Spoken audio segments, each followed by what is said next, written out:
Look, what I'm going to do is, instead of boring you by death by PowerPoint, I'm going to run through this kind of quickly. More importantly, show off the analytics that we're running and the integrations that we have with NX. So our journey, super simple stuff.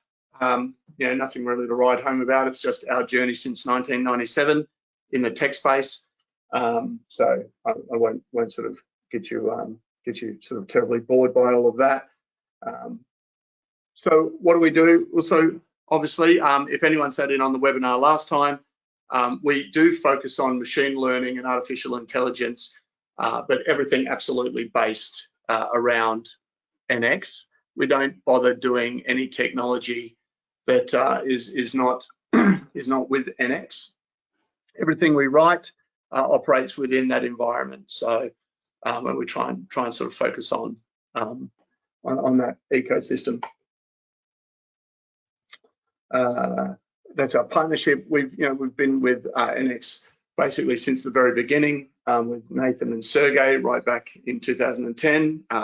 We'd been working together sometime before that, and then when the boys created NX, our hopes and dreams were pinned on the ability that it would be such a wonderful open source architecture for video that we'd be able to start implementing analytics, particularly from my background, which is predominantly analytics in the facial recognition and license plate recognition space.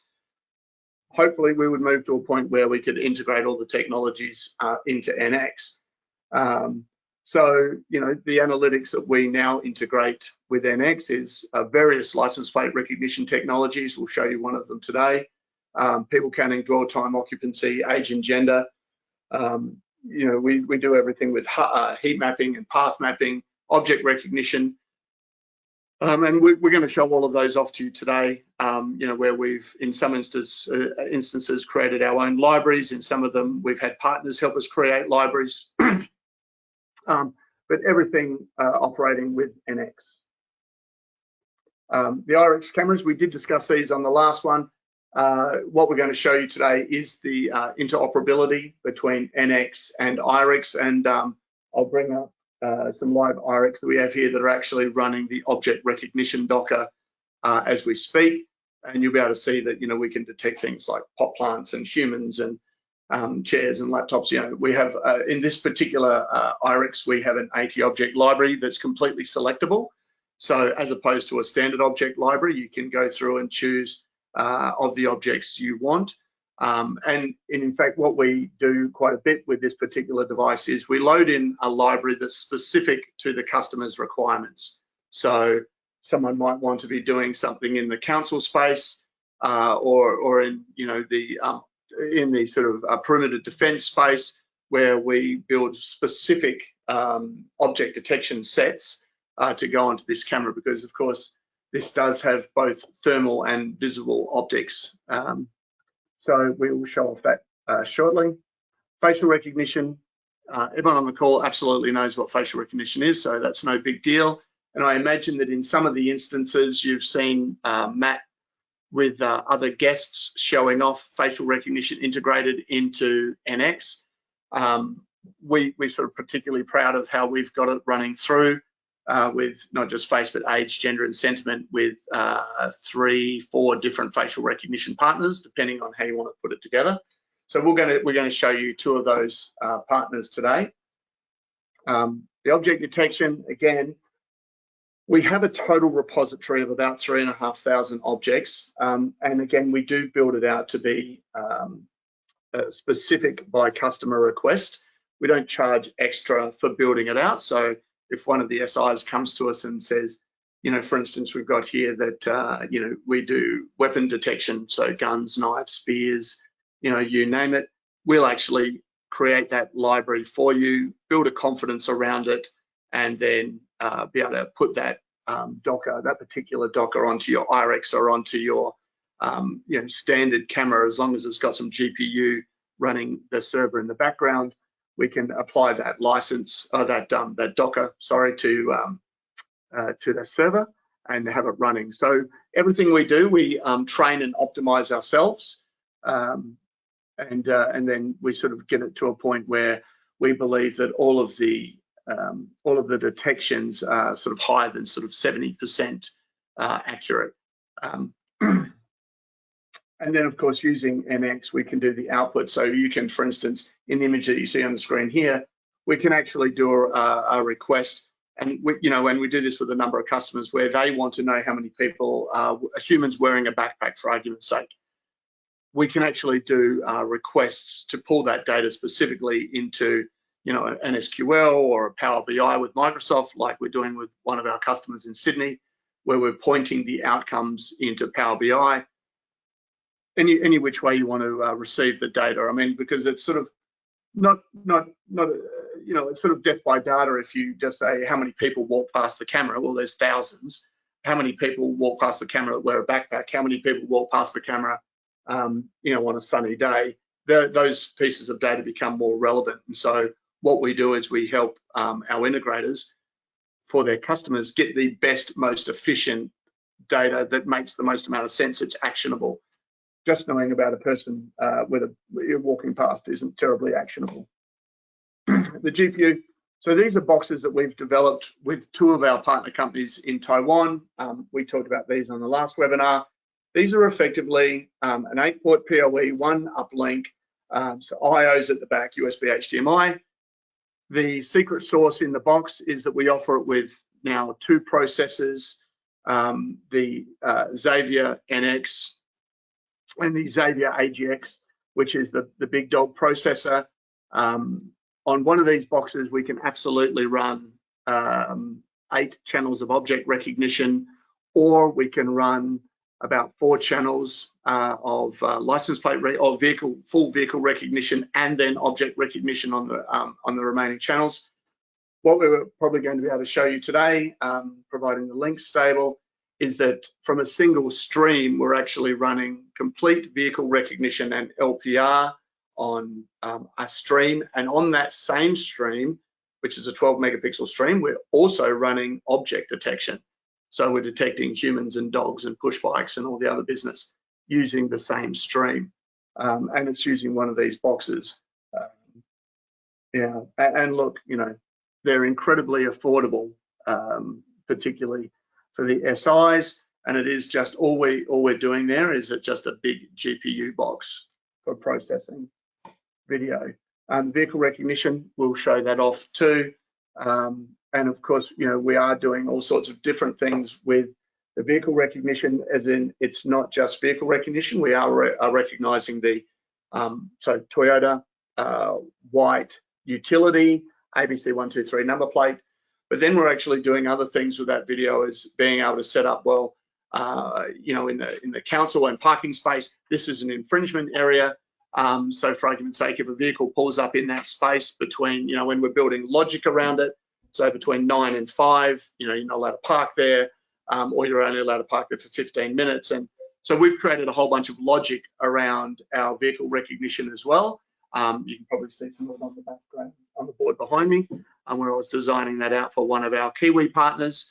And look, that's really exciting because we're sort of doing technology that's not terribly new. I mean, we've been working in the license plate recognition space since the end of the 90s, when it was just literally OCR, and now we're at complete vehicle recognition and detecting color and the body type of the vehicle. And and now we're actually also applying logic to what those vehicles are doing and what their behaviors are in certain environments.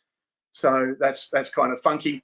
And anyone that's ever worked in license plate recognition already knows that we can open gates based on the plate. We can do white list, black list. We can do all the various lists of the vehicles that would travel into the environment. Again, we run this technology on those GPU boxes. Having said that, we do also work with some of the edge-based computing technologies.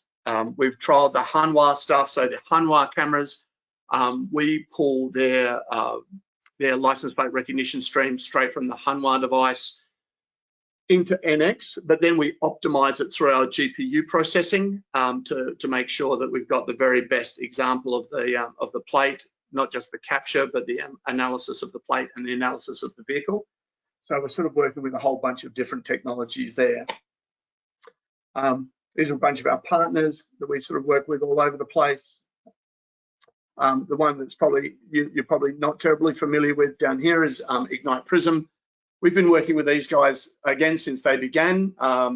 We actually, or myself personally, started working with them before they were Prism, when they were part of the 3VR group, and then Steve broke off and started Ignite Prism. It's a retail analytics suite, and it's very pretty. It's remarkable technology in terms of tracking heat map, path map, dwell time, queue time, people count, occupancy in a space, used probably most prevalently in shopping environments, retail environments, where you might have a particular area of interest in the shopping center, or in the shop, like a high value stand or a high value end cap, where you want to monitor how long someone actually looks at the end cap before they potentially make a purchase.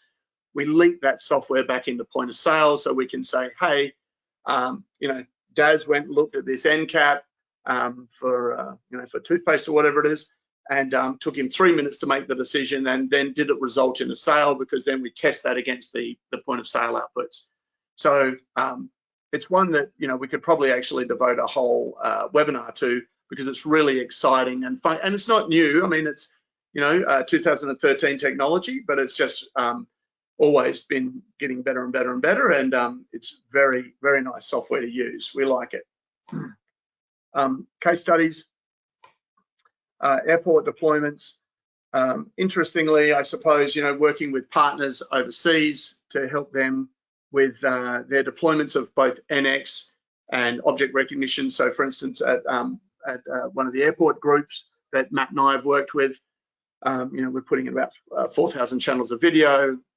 We're putting in about 800 channels of face, probably about 200 channels of vehicle recognition, and then weapon detection on all of the cameras inbound to the airport passenger side terminals. So, and it's just really interesting technology, and working with the SIs. I mean, one of the challenges that we have, and I'm quite sure that some of you on the podcast will appreciate this, setting up facial recognition and vehicle recognition and object detection actually requires some expertise around skew angles of the cameras and down angles of the cameras, and what is the field of view and angles of incident, and how much pixel density to get faces correct and all that sort of stuff. The big challenge we have with huge deployments like this is always, are all the cameras right? Because it's one thing to be able to sell 400 channels of object detection, for argument's sake. Are all those cameras set up optimally to be able to see if someone's actually carrying a backpack? Because the only way you can detect a backpack is if you can see the darn thing. And same as facial recognition.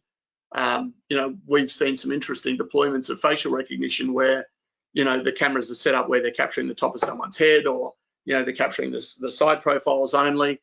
And whilst you'll see today, some of the optimization around facial recognition, we can capture faces and identify them against known databases from a side view. But if you're dealing with thousands of people walking through a terminal, that's obviously not optimal. So, one of the things that we actually do is we try and provide all of our SIs on the ground support to actually deploy the technology correctly. And in fact, this project that I was talking about on the board before, with one of our New Zealand distributors, I'm probably going to jump on a plane and fly over there and make sure that, working with their SI, making sure they get all the fields of view absolutely perfect for complete vehicle recognition and tracking through the parking environment. The fuel outlet deployment stuff, which is the reason I'm in South Australia at the moment. If I explain what we're doing here, because this is kind of exciting, we're detecting everything from the vehicle coming to the exact pump. So white Toyota utility ABC123 pulls up at pump 1. We know immediate things about that vehicle, because if we've seen the vehicle before, we know where we saw it before in the network of service stations. we know how much gas they pumped. We know that it's driven by potentially a 30-year-old male because we have facial recognition at the pumps.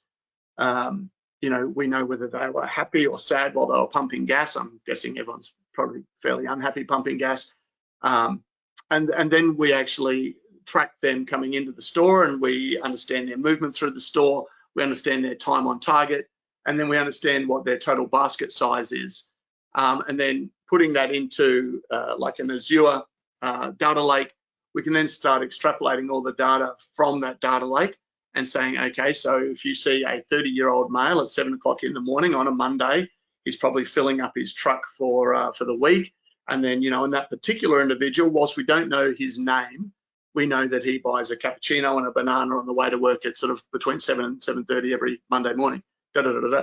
So, you know, what we're helping the end users with and the SIs deploying it is building a usable network of data based on, generally speaking, existing surveillance cameras. So for the most part, we've proved out that if service stations just have cameras that are focusing on the pumps, we can capture the license plates of those vehicles. We've also proven out that we can capture license plate data out to about a 70-degree angle, which, you know, incredibly impressive. But again, if the human eye can see it and you're using the right computer vision technology, if you can see it on the screen, then so can the computer, and then we can analyze that data and put it out. So in terms of cost-effective service station deployments, some of the technology we've got now is making it incredibly affordable to get that material back to the customers. Of course, integrating that with their ERP and POS. Council deployments. You know, again, I think we touched on this in the last one, but in the recent weeks, there's been a fair bit of media going around in terms of the anti-hooning technology being deployed in New South Wales in one of their LGAs. We actually wrote all of the back end for that. Again, all based on NX. We're using NX as the searchable engine and as the notifications engine. I will be able to show you that today.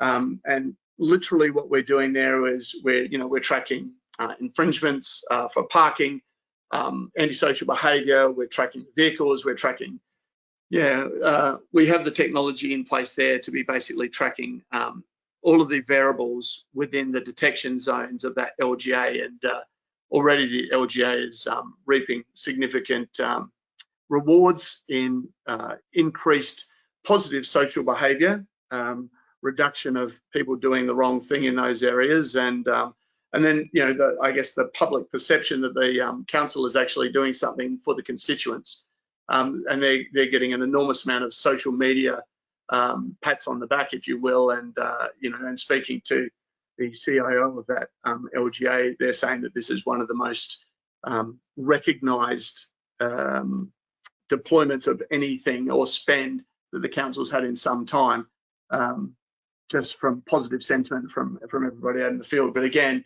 none of the technology that we put there is terribly cutting edge or groundbreaking. It's the way we've pulled all those pieces of technology together and then applied machine learning to it. So, the sexy bit there is the machine learning part, but the technology is not new.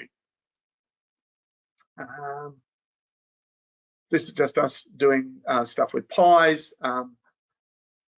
This is kind of a funky thing. We're doing pies. I mean, look, and again, this isn't new. Most of y'all have been involved, I imagine, in pie technology before.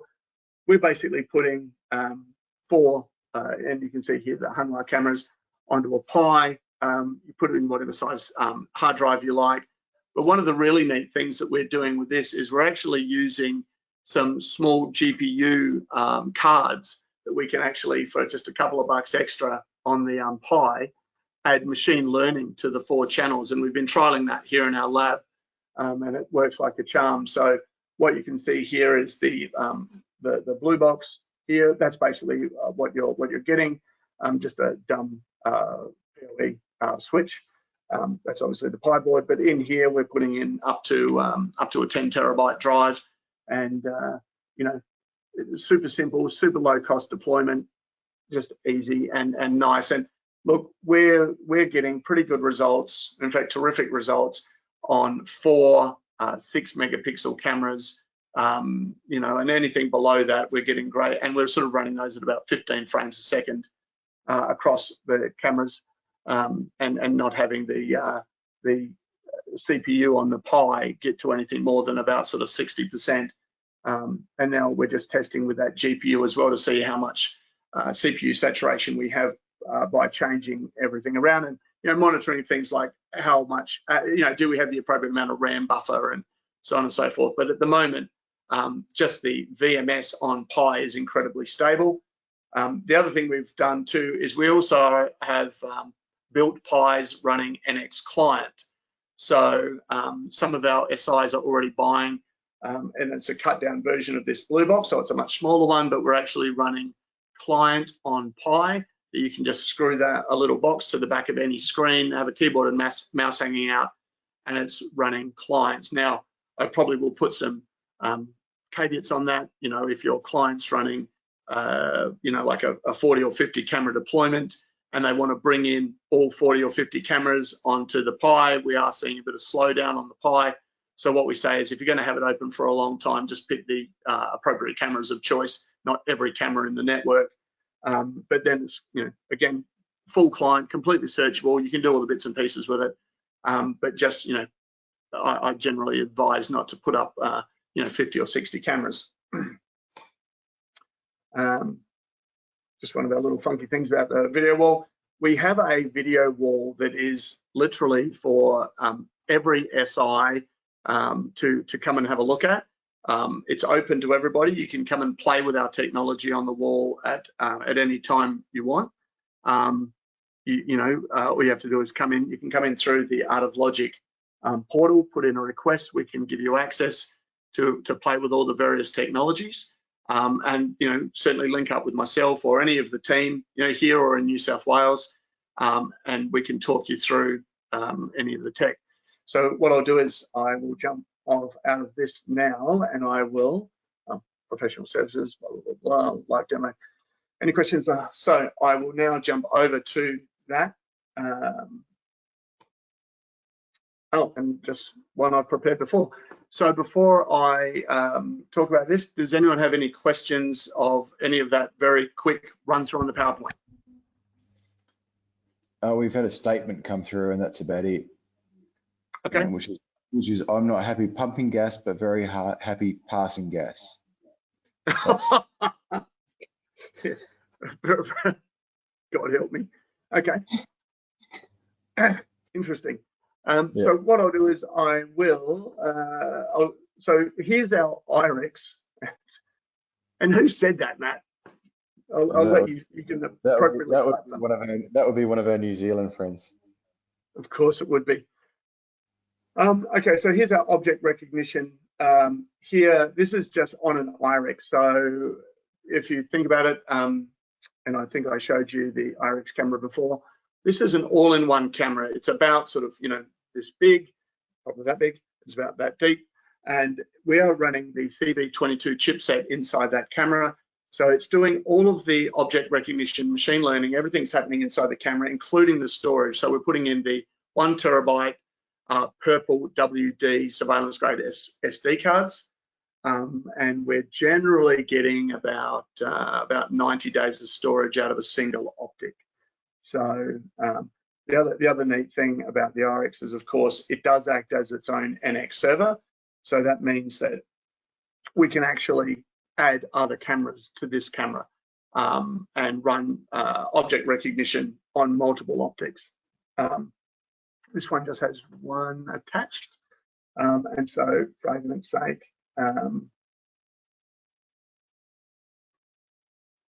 for instance, you'll be able to see through the NX, we're getting, you know, the person came through here on the AoL demo IRIX 141. So we've tested this in terms of how many objects can we track at once. The most we've had on screen where we're saturating with object detection is 80 objects. So I'm told in the lab in San Diego, they've had up to 100 objects detected on the one CV22, which to me, I mean, you know, is incredibly cluttered.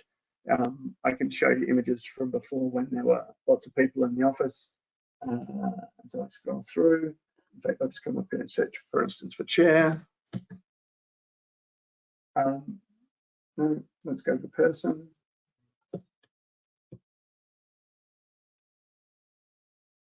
Where's lots of persons?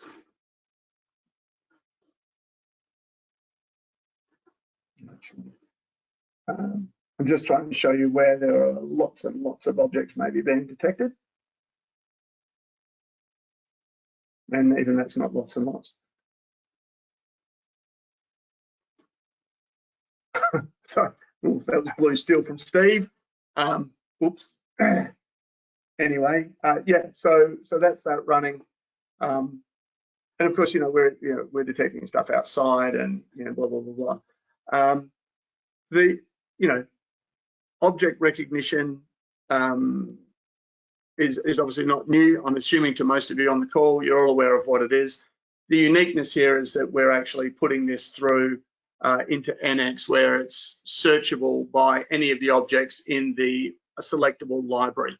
So it doesn't matter, you know, what we have, and it is selectable. So you can go into the menu and you can say, okay, well, I don't want an 80 object library or a 3,000 object library. And by the way, 80 objects is about the maximum in terms of 80 individual objects of detection. So handbag, backpack, person, dog, cat, whatever.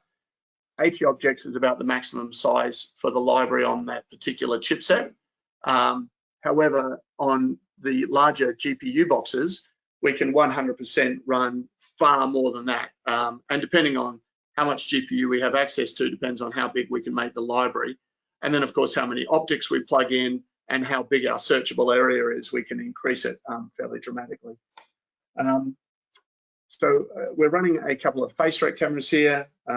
So again, the kind of neat thing, and this is a really neat NX function that we've sort of shared and creating, that all of our bookmarks will pop up in the NX, where you hover over it and you can just play the event of the person or whatever the detection was right throughout. Again, just, you know, using all the benefits of NX. Now I'll jump over to face detection.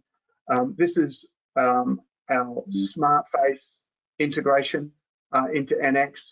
So for instance, we can jump into here and we'll see young Scotty come in. Oh, sorry. And so we're running obviously the age, gender, and mask or no mask on this. And of course, it's all populating up here in the objects. As you can see, just populates out. And that's very kind of it, saying that I'm only 42. Well done.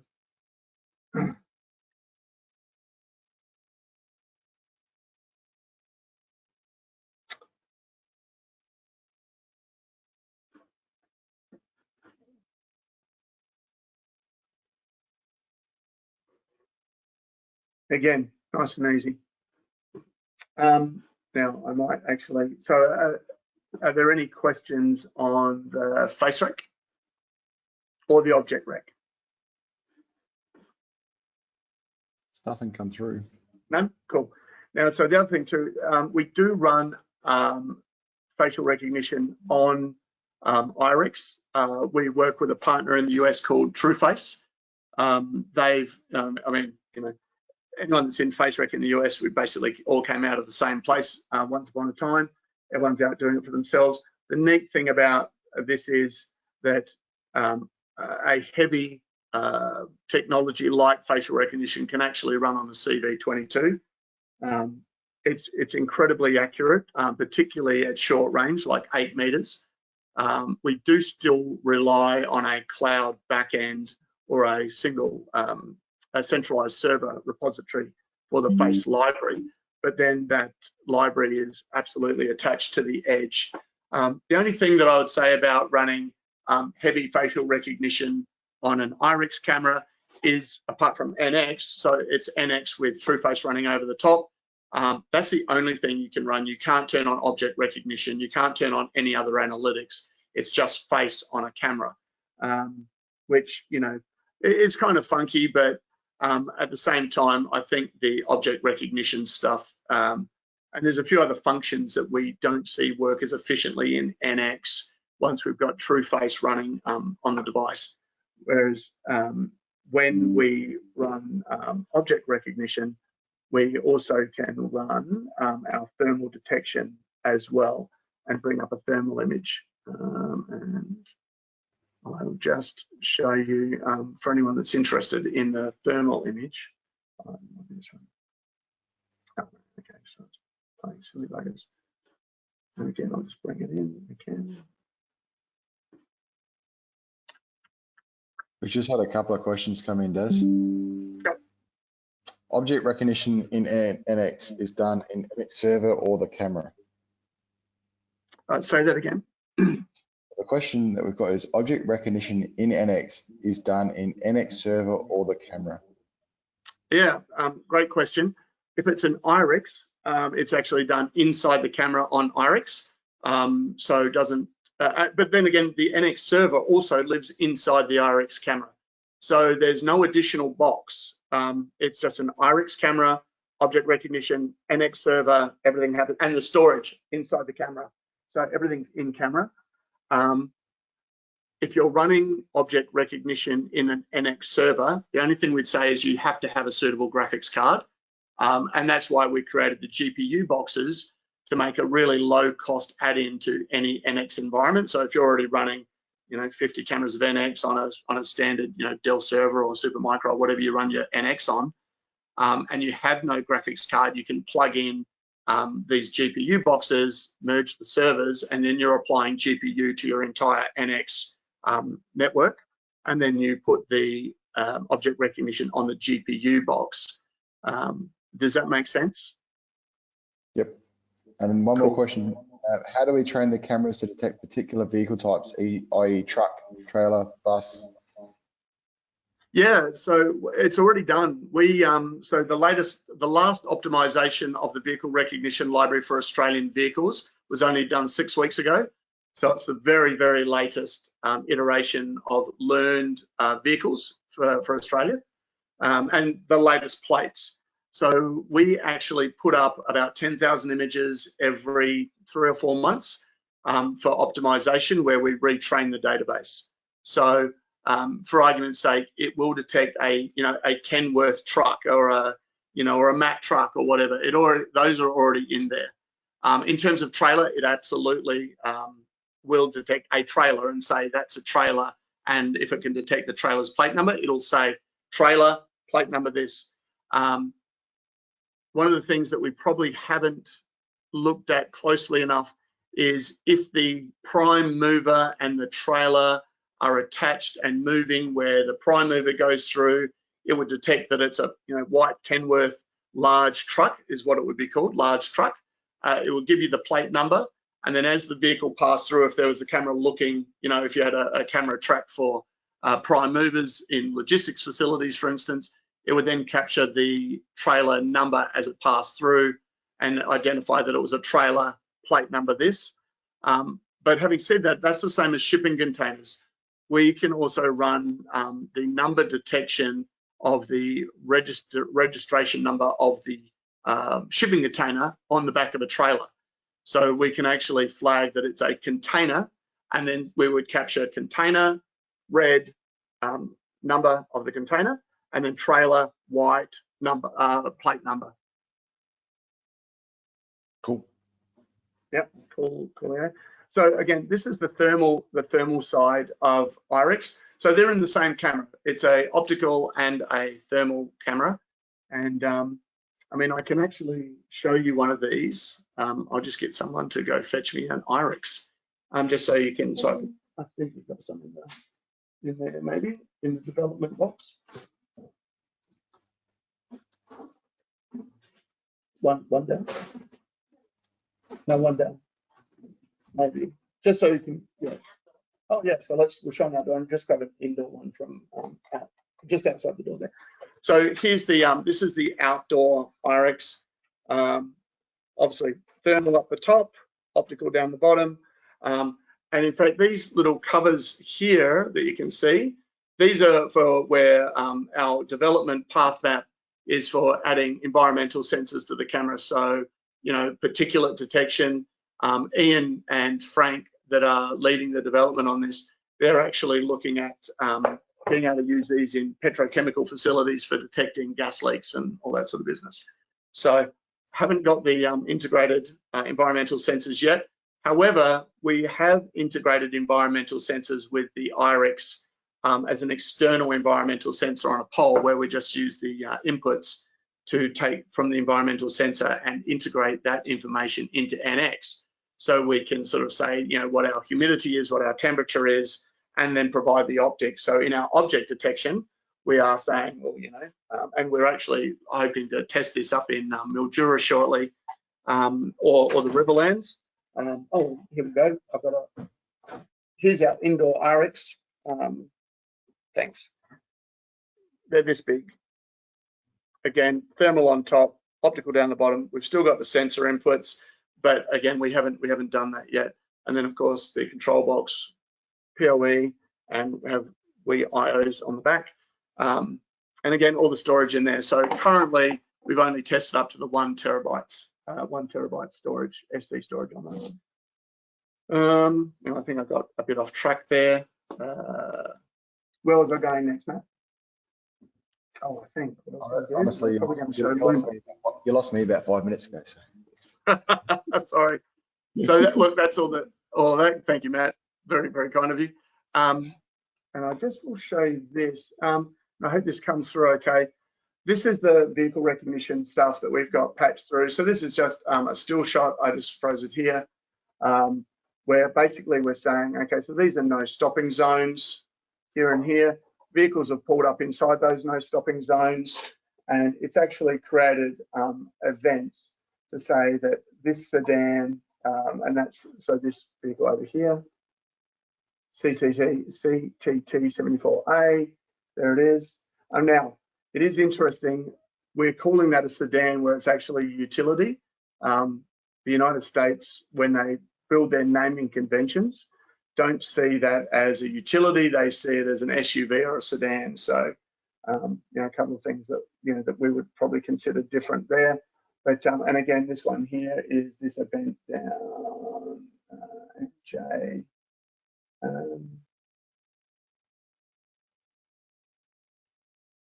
There it is, there, MAJ 10A, and that's that vehicle pulling into that environment there.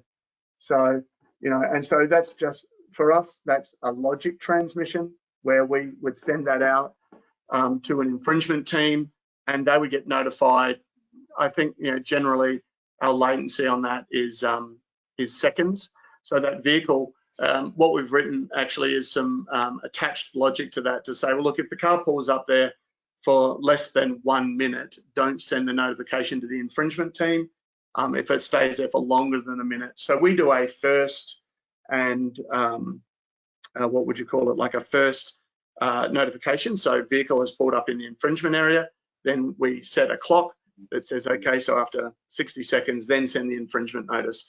And then we actually do a first, middle, and end snapshot that actually gets sent to the infringement. Now within NX, it's just consistently monitored as that vehicle is in that area of detection. But what we send to the infringement teams is actually the information that they need, which is a start, middle, and end of the infringement. So they can have that sort of continuity of evidence that that vehicle was parked in the infringement area for that period of time. Now this, and I think you've probably all seen this before, and Matt, correct me if I'm wrong, but this is just the Luna integration with NX. We've spent a fair bit of time working on this to get it absolutely perfect. And it's, you know, but it's actually quite good. I mean, it shows obviously the name. So this is against a known database. And apparently I was happy in this image, which for the rest of the day, it says that I'm miserable. But yeah, look, it's quite reliable. What we see with the Luna software against a known database with the camera set up in the right position, you know, we rarely get the face wrong with Luna. we do spend heaps of time working with the Luna guys to get all these fully optimized. The other interesting thing that we do with Luna is, even if you are not in a known database, so obviously Luna is one of those technologies that you sell by database volume, you don't sell it per camera. So for instance, you buy a single database, you might be a 10-person database. That 10-person database is the 10 known people you want in the database. You can then switch that on to 100 cameras at no extra cost, and it just does its job detecting faces. The really neat thing that everyone sort of glosses over is the fact that it actually captures every face and puts a unique identifier, a digital unique identifier, against every single face. So it might not say the guy's name. So, if I'm not in the database, it doesn't know I'm Daz, but it puts a unique identifier against me. So then when I do pop up, you can actually search by my unique identifier, and it will give you the complete history of everywhere I've been. It just doesn't know who I am in the database. Doesn't mean you can't search by my face. And we've tested that a ton. Sorry, another question's come in. Are the no standing zones first set in the camera? Are they first set in the camera? No, so no, they're not set in the camera. They're actually set in the GPU box. So everything, so these are just really dumb cameras. With, I think I'm allowed to say that they're dumb hike vision cameras. They're nothing special. They are nothing special. They're just cameras. And we do. I'm just looking to see if there's anyone going to be offended by your statement in the. Sorry. No, you're good. No one's going to be offended by me saying they're dumb. No. And look, dumb hike, dumb Hanwha, dumb whatever, it doesn't matter. It's just an optic. And the only thing that we talk about in terms of the optical quality of the camera is really depth of field. If you want to be able to capture all the plates down a 50-meter or 60-meter street, obviously, your field of view is 0.1. But I mean, if you're zoomed all the way in at 50 meters, you can't see what's at 10. However, if you put in a really high megapixel lens that is a quality lens, we can do what we're doing here. So we are reading plates at as close as 12 meters and out to 60 meters. So we're capturing a lot of plate information with a single optic, and it's not a smart camera. Everything's happening by GPU in the boxes that we showed you before. Cool. Yeah, and of course, again, that's where our NX lives. So tons of the stuff is absolutely programmable and optimized in NX. And in fact, all of the notifications and the logic that we create for sending those notifications is logic that we've created in the back end of NX, not in the LPR software. It's logic that we've used NX for.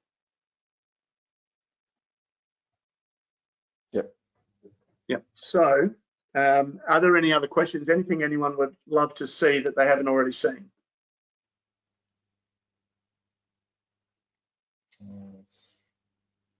See if anything comes in. It's just saying that on the hike vision thing, there are a couple of people here on this attendee list who are actually quite happy that you said that hike vision dumb cameras. I was going to say, my bad to get blasted. No, there are a couple of people here from competitor manufacturers that are like, yep, say that as much as you want. Look, I think any SIs that are on this call will probably say the same thing. Optical quality from most of the manufacturers is line ball. I don't see, and even when we test this with oscilloscopes to measure dB loss and gain and all that sort of stuff, we don't see huge differentials in optical quality. What we are seeing, we see differences in reliability and we see differences in cost. So, when anyone talks to me about, what optics should I use, my first question is, do you want to push any of the intelligence to the edge? And again, I don't want to cite a particular manufacturer, but Hanwha has actually done a remarkable job with their license plate recognition on camera. I've worked with it a ton. Their database isn't completely bulletproof, but again, that's because the optimizations are sort of not terribly close. I know there's a Queensland company that does their optimizations. I think they're about a yearly update, but optically they're a great camera, and the amount of processing that they have on the edge is enough that we can run a relatively intelligent database on those Hanwha cameras, and then just use NX as a standard boring NX, like i3, 8 gig of RAM, whatever, and we can pull license plate recognition through really nicely by optimizing the Hanwhas and pushing the processing to the edge. And now there's a couple of manufacturers that are allowing us to put more intelligent decision making on the edge. Hanwha, I think, is certainly leading that, which I guess is why they're such a strong strategic partner of NX. But we're doing optimizations with Vivatech and with Acti and with Axis, and and again, name dropping, but I think what I'm trying to suggest here is we don't care about the optic, we don't care about the manufacturer. In fact, we don't even care about the quality, because for the most part, we will descale the stream anyway. I mean, the Luna face rec, that's a 6 megapixel camera, and we're basically doing we're doing the face recognition at 480. So and in fact, why we're doing that is because we've got it running on a VM, and we want to see can we still pull all the quality of the recognition of a face with a VM that's part of a broader server deployment, where we're running sort of 6 VMs on a very minimal box, minimum amount of RAM, minimum amount of CPU to access, and can we still do facial recognition and run all the other processes we're running on the physical device? The answer is yes. And for us, that's just a testing function. Can we still make it work? And when having conversations with SIs all the time around face rec, what do I need? I mean, one of the really neat things about the Luna platform is you don't need any GPU. So if we're looking at some of the other technologies like the Smart Face and the True Face technology, you do need GPU, which means you are building a specific server to run facial recognition. With Luna, you really don't have to. You just have to have a rock solid CPU, and if you think about it like this, in terms of deployment, when you're thinking about facial recognition with Luna, it's one core to run NX with 4 gig of RAM, and then it's one core per facial detection camera. So, now an i7 runs 8 cores. So effectively on an i7, you put one core and 2 gig of RAM to running the computer, 1 core and 4 gig to run NX, and then you effectively have 6 other cores to run facial recognition, and that's just on a boring old i7. And then and no GPU required at all. And then the only stopping point is, do you have enough RAM to make it all sing happily along? And I'm guessing very rarely in this world would we say to anybody, oh, you can run decent facial recognition with an i7, but Luna is all about cores and about RAM. So it's pretty effective to run, particularly on existing deployments. Cool. Yep. So unless anyone has any other really cool questions, that's probably me. That's it, done. No more questions are coming in. I love it. Well, thank you again, pardon? I was just saying, thank you for all your time, guys. Thanks for coming along. Yeah, thank you. And look, if anyone does want to be able to log into our demo platform that you can see here, just drop us a line. We'll give you access, and you can play to your heart's content and just be satisfied that the tech works. And if you have any sort of tricky questions about how you might best deploy the technology, just feel free to reach out to me and have a chat. Cool. Thanks, guys. I love it. Thank you very much, everybody. Bye.